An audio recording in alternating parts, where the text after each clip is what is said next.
در این ویدیو به معرفی و بررسی یه ابزار جدید در تریدینگ ویو خواهیم پرداخت که بهتون در فیلتر کردن سیگنال های اشتباه و شناسایی روندهای اصلی بازار کمک میکنه. پیشنهاد میکنم این ویدیو رو از دست ندین و تا انتها با بنده همراه باشید.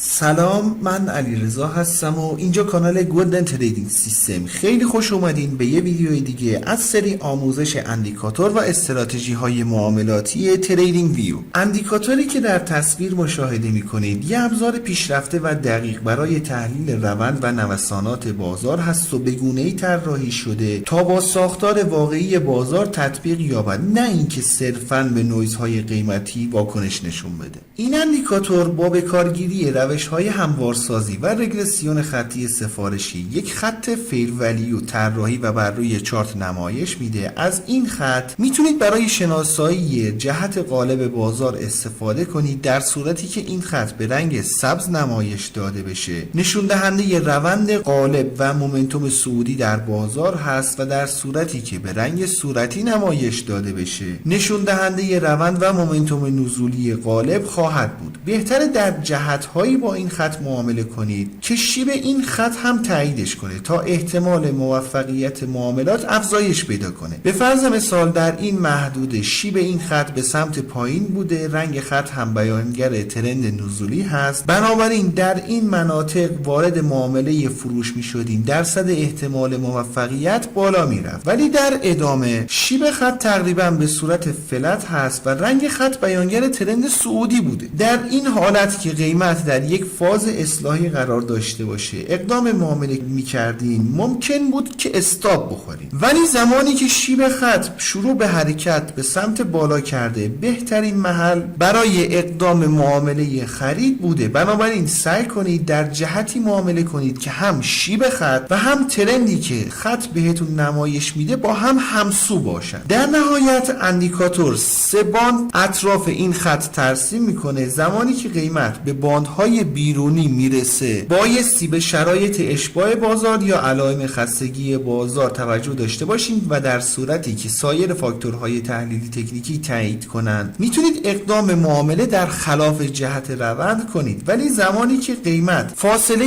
زیادی از خط فیر ولیو گرفته باشه اون موقع احتمال بازگشت بیشتر از زمانی هست که قیمت فاصله زیادی رو از خط فیر ولیو نگرفته باشه. برای انداختن اندیکاتور روی چارت باید وارد سربرگ ایندیکیتورز بشیم. در تب سرچ بار عبارت weighted regression bonds رو وارد کنیم. این اندیکاتور هست که توسط زایرمن طراحی شده. بسیار خوب، اجازه بدین به قسمت تنظیمات اندیکاتور هم بپردازیم. گزینه لنگت بازه زمانی برای در نظر گرفتن تعداد کندل ها و هموارسازی روند رو تعیین می‌کنید. گزینه ضریب انحراف میزان فاصله بین باندها تا خط فیر ولیو رو در این قسمت تعیین میکنید. دو نوع روش برای هموارسازی اندیکاتور استفاده میکنید که به صورت پیشفرض بر روی رگرسیون خطی هست. میتونید از گزینه ALMA هم استفاده کنید. در این قسمت هم متد میانگین متحرکی که باهاش نوسانات رو اندازه گیری میکنه تعیین میکنید. در واقع گزینه لنگت پریود میانگین متحرک و در این قسمت متدش رو شما تعیین میکنید. در نهایت این گزینه در میزان تاثیر فیلتر کالمن تاثیر داره. مقدار